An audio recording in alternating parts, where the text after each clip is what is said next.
यति धर्म, यानी प्रत्येक व्यक्ति को भगवान ने यहां पे जिम्मेदारी के साथ भेजा है। गृहस्थ धर्म है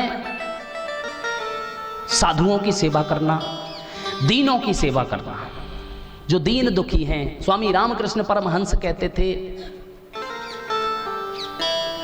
भूख जो है, भूख एक व्याधि की तरह है।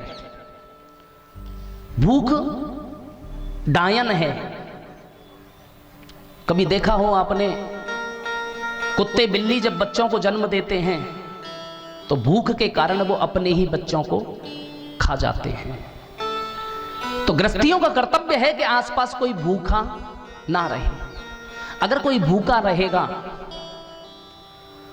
तो उस भूखे व्यक्ति की आत्मा से ऊर्जा निकलेगी, तरंगे निकलेंगी, हाय निकलेगी, और उतने क्षेत्र में आप सुखी नहीं रह सकते।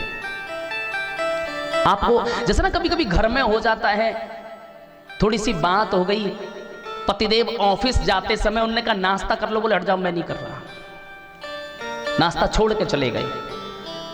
अब छोड़ करके वो गए, घर पूरा परेशान है। क्यों? भूख व्याकुलता देती है। घर में एक सदस्य अगर खाना नहीं खाए तो पूरे घर पे फर्क पड़ता है।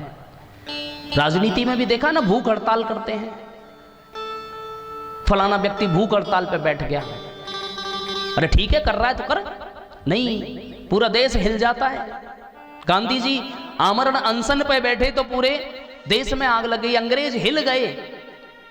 तो गृहस्थियों की सेवा है, गृहस्थियों का धर्म है कि कोई आसपास भूखा ना रहे। गृहस्थी को सीधा मोक्ष है। अगर आपने गृहस्थ धर्म का पालन कर लिया तो विशेष रूप से कुछ और करने की आवश्यकता आपको नहीं है कि अलग से आप माला लेकर के बैठो।